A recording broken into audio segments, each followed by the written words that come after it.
Hello and welcome to Whoever You Thought You Were, You're a Jew, the TV show that teaches the ignored truths of history.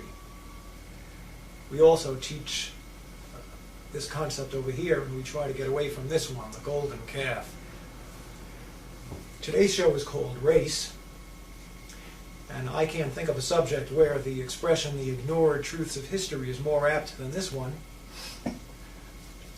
When we talk about race, we're talking about that group of people that white people sometimes call niggers.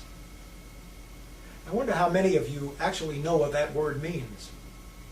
You will by the end of this show. Now, if I were to tell you that blacks once had a great culture which exceeded the culture of whites, you'd probably find that pretty incredible. But we're talking about the ignored truths of history. Those of you who've been watching this show may perhaps recall that several weeks ago we talked about the fact that most of the Jews alive in the world today may actually be descendants of Russian converts. Now, Jews like to consider themselves to be descendants of Israel. So the facts that Russia was once a Jewish nation for 500 years, in fact, and that most Jews who are alive today may be more closely descended from Attila the Hun than from King Solomon, these are facts which are just glaring facts, and it's incredible that such things could be ignored. And the question of how such things could be ignored has an answer, and the answer is collusion. All the parties involved have silently agreed, even perhaps without ever talking to each other, they've silently agreed to just not discuss this subject. In the case of the Russian Khazar Jews, it's embarrassing and frightening to Jews to consider the possibility that they may actually be descendants of converts and may have very little Israeli blood in them. In the case of the Russians, it's a horrendous embarrassment to them to admit that for 500 years in the Middle Ages, Russia was a Jewish nation. So they just ignore it. It's collusion. Now, if I were to tell you that blacks, for as many centuries as whites have been superior, if you want, in the Western world, that for just as many centuries blacks were superior, you'd probably find that hard to believe. And you'd wonder how such a fact could be hidden. And the answer is, again, collusion. The whites wouldn't want to admit such a thing, because whites like to feel superior and like to think that their superiority is somehow permanent, decreed by God. As for blacks, if you look into the black civilizations that we're going to take a look at momentarily, you find something pretty interesting. You find that those civilizations actually arose as Jewish civilizations, later to become Islamic civilizations. Now, we live in a nation where blacks are taught that whitey got ahead by being a liar and a thief. So today's so-called black leaders get on the air and proclaim that the way to get ahead in America is for the black man to be a better liar and thief than whitey. I don't know about you, but I've thought about this matter, and there's no question in my mind as to where these so-called black leaders come from. They were put up there by whitey. Now, I'm not going to name any names. But the truth of the matter is that the roots of black greatness historically lay in Judaism and Islam. So the blacks who are teaching today that the answer to the question, how do you get ahead, is get the money, dollar bill, y'all. You folks know who I'm talking about, and that's what they teach. They don't want to hear any talk about God. For these people, the dollar bill, y'all crowd, the realization that black greatness in the past lay in roots which go into Judaism and Islam is not really what they want to hear. So they just ignore it. As for the blacks in this country who are not dollar bill y'all people, we find that most of them are members of Christian churches, which is a good thing, except for the fact that they've been taught since childhood that Judaism and Islam are the enemy. And they've been taught that lesson so well that when they start to hear that the roots of black greatness historically lay in Islam, that's as far as they're going to go with that. They'll take slavery, thank you. So there you have it, collusion. For whitey, it's great to keep black down. And for the blacks, It's great to not admit that in the past you were a Jew and later a Muslim. Now we're going to talk about the truths of history, the ignored truths. These truths are known to you if you're a black Muslim in America. You already know this if you're a black Muslim. But if you're a black treated in those whorehouses and condom vending machine buildings that we call public schools, then you probably don't know this. And if you're a white, you almost certainly don't know this. Let's talk a little bit about black history, and let's start with a map. This is a map of the area around the Mediterranean Sea. Up here we have Europe.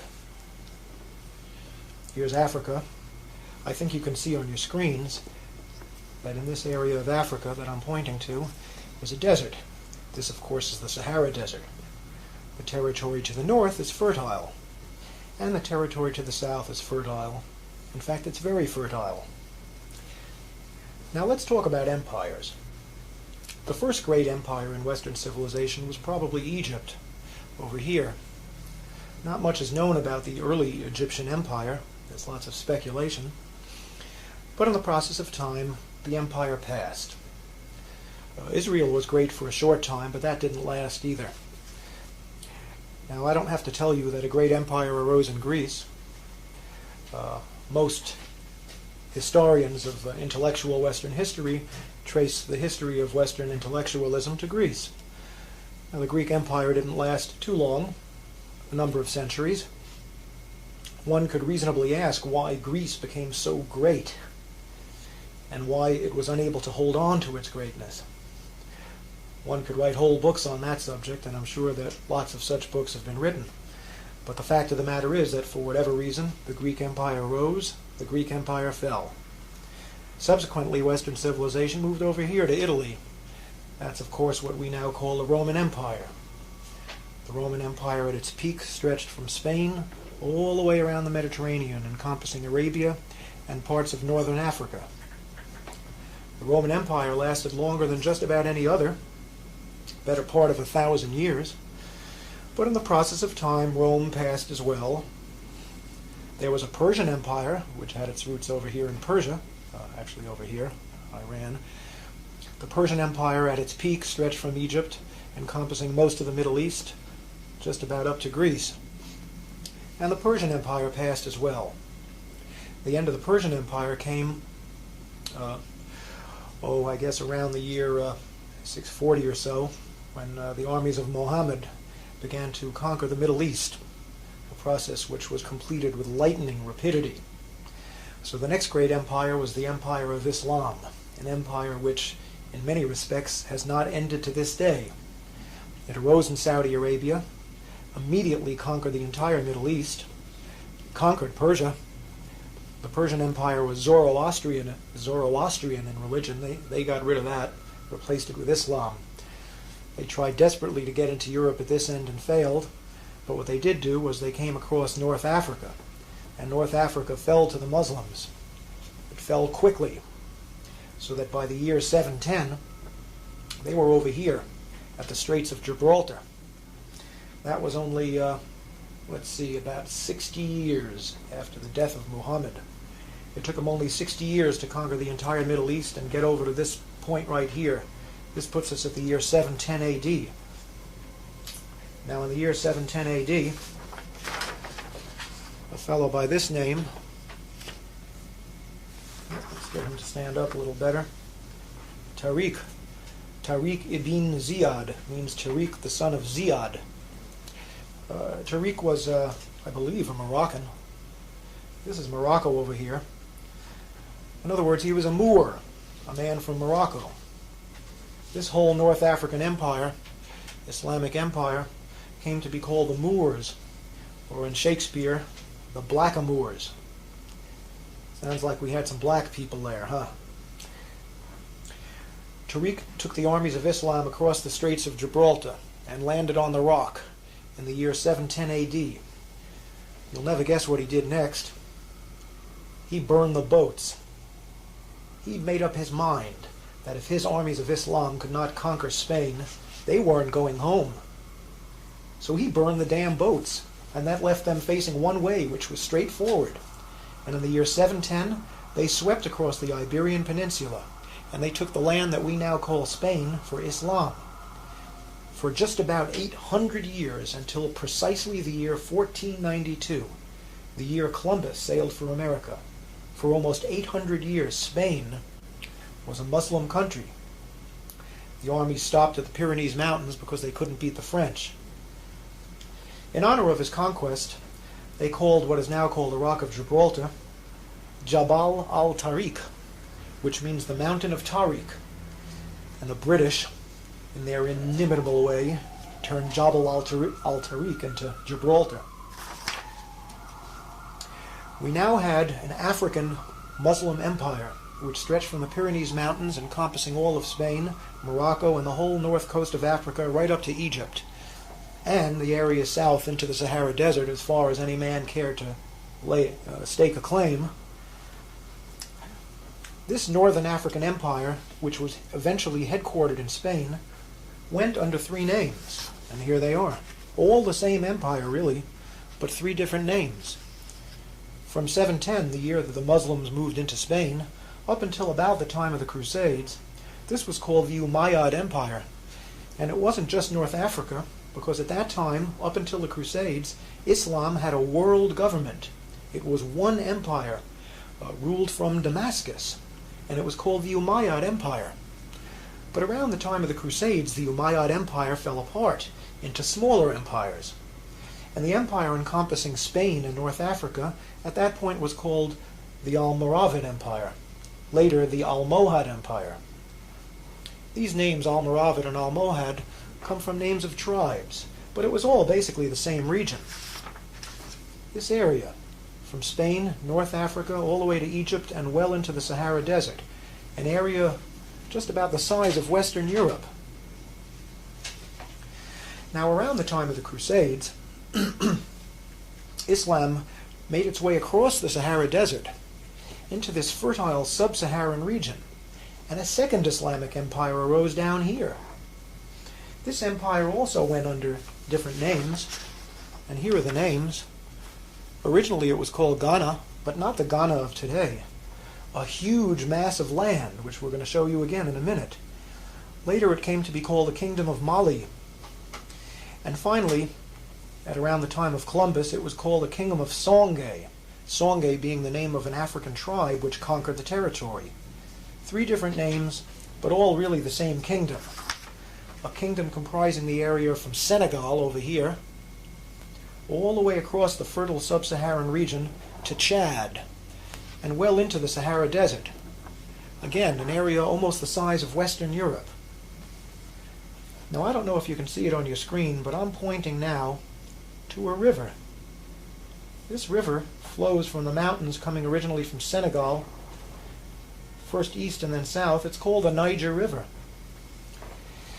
And along the shores of the Niger River arose a civilization which eventually became the center of civilization in the Western world. Its headquarters was here.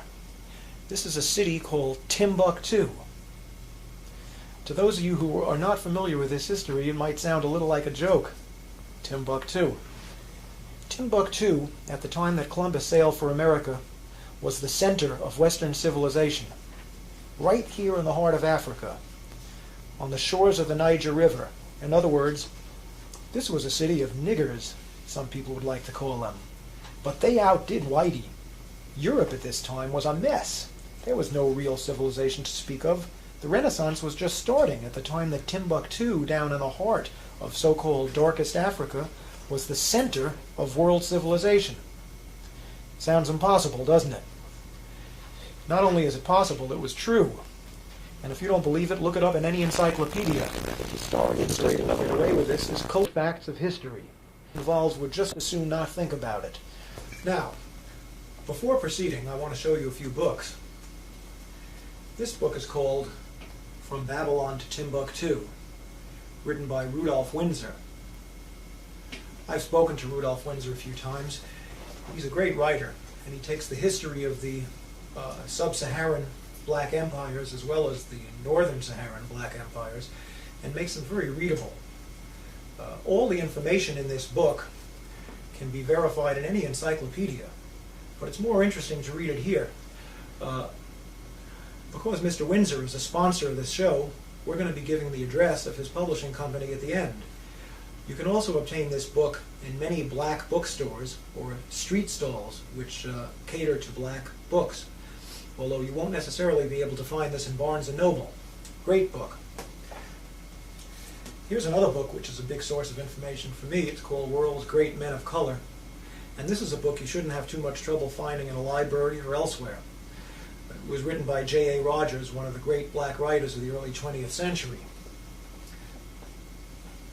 Finally, here's a book that I'd love to be able to talk about, but I doubt there'll be time. It's called The Sign and the Seal by Graham Hancock. It was a bestseller for its genre not too long ago. It tells the story of the Ark of the Covenant. And if you're like me, by the time you finish this book, you're going to believe, as the author believes, that the Ark of the Covenant is in Ethiopia, where it's been for thousands of years.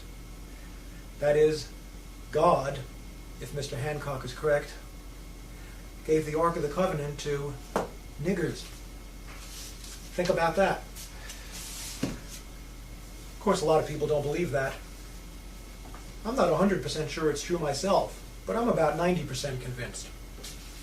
In any event, I don't think we're going to have time to talk about the Ark today. Let's talk about Spain during the Middle Ages. I want to read something to you. I want to read you a little passage about Moorish Spain as Europe's cultural center. Although the white Christians of Spain deeply desired, during this entire period, to expel the blackamoors from their country, it is nevertheless an undisputed historical fact that medieval Spain was the cultural, educational, and scientific center of Europe. The Moorish kings lived in castles of highly polished marble, with elaborately carved walls and beautiful mosaic floors, while European kings lived in cold, damp castles of unfinished stone, crude by comparison. The streets of Spain's capital city, Córdoba, were well paved and completely illuminated by public lights, at a time when the streets of London were dark and covered with mud. The Moors possessed all the knowledge of ancient Greece, which was lost to Europe until the Renaissance. They made important contributions to philosophy, medicine, mathematics, chemistry, astronomy, and botany. Doesn't sound like such a dark age after all, does it? There were academies for the rich, free schools for the poor, and libraries containing books from all over the world. The Jews of medieval Spain got along famously with the Muslims, and for them the sojourn in that nation is remembered as being the second most glorious period in their history, exceeded only by the glory of the reigns of David and Solomon in ancient Israel. Medieval Spain was the time and place of Maimonides and many of the other great Old Testament scholars, whose works constitute the foundations of modern Jewish thought. Throughout the Middle Ages, the white Christians of Spain endeavored to thrust out the Moors. It took them until 1492 to do that. When Isabella and Ferdinand finally defeated the last Moorish king in Granada, in the same year that they financed Columbus's trip to America, they immediately expelled all Jews who refused to accept Christianity. This is not at all surprising. Since the Jews had actively supported the Moorish conquests, the Christians were not about to take any chances on losing what had taken them 800 years to regain. The day the last Moors and Jews were expelled from Spain was counted as a great day in Spanish history. But was it? It's true that Spain, largely through the strength of its navy, had achieved the status of a world power. But in less than a century, the Spanish Armada was defeated by England, and the nation went into a great decline. Now we're going to ask a very important question. During the Middle Ages, were Spain's Muslim rulers really black? It's almost inevitable that white people who have never been taught black history will ask this question. Were they really black? After all, Moors are kind of Arabic. They're not really Negro, are they? And the answer to the question is that there was more than one race involved. Again, as I told you before, in the beginning there was the Umayyad dynasty, and they were mainly Arabic, although there were some blacks there. But by about the time of the Crusades, the Umayyad dynasty became soft and complacent, and the forces of Christianity were rising up in Spain and threatening to overthrow Islam. A second dynasty of kings arose called the Almoravids. They came out of Senegal, which is right in the middle of Africa. That's about as black as you can get. They conquered Spain, and they were the rulers from then until the end. Centuries. There's no question that Spain was ruled by blacks, at least during the latter part of the Middle Ages. The third dynasty, the Almohads, was also a mixed dynasty. The greatest of the Almohad kings was a fellow who they called Al-Mansur, which means the Invincible. His actual name was Yaqub ibn Yusuf, which means Jacob, son of Joseph, almost like a Jewish name. Al-Mansur arose at a time when the Christian forces were really rearing up and threatening to expel Islam. The Christians put together a huge army of 300,000 men at a place called Alarcos. Al-Mansur called together all the forces of Islam from all across North Africa, all the way to Egypt, and put together an army which beat the Christians at Al-Alarcos in one of the greatest battles in history. Now, Al-Mansur was the son of a man who was described as being of mixed race, but his mother was a full-blooded Negro slave from Senegal or Timbuktu. That makes Al-Mansur at least 75% Negro, and that's about as colored as any black man walking the streets of America today. So the answer to the question is yes, Spain was ruled by blacks during the period when it was indisputably the cultural, scientific, and educational center of Europe, believe it or not. Now the slightly out of focus map on the left-hand side of your screen shows the approximate boundaries of the medieval Great Black Sub-Saharan Kingdom, known variously as Ghana and then Mali and later Songhai, all the same kingdom, a rather large kingdom. The yellow color shows the modern nation of Mali, which is of course much smaller, and right in the midst of it is a large black arrow showing the location of Timbuktu, the greatest city of that nation. I'd like to read you something about Timbuktu. This kingdom was originally called the Kingdom of Ghana. From about 300 AD up to the time of the Crusades, Ghana was a Jewish nation. This has been documented by the writings of one Eldad the Danite, whose works constitute the main historical source of information for this time or place. So this was a Jewish kingdom. Did you know that there were Jewish kingdoms in Africa?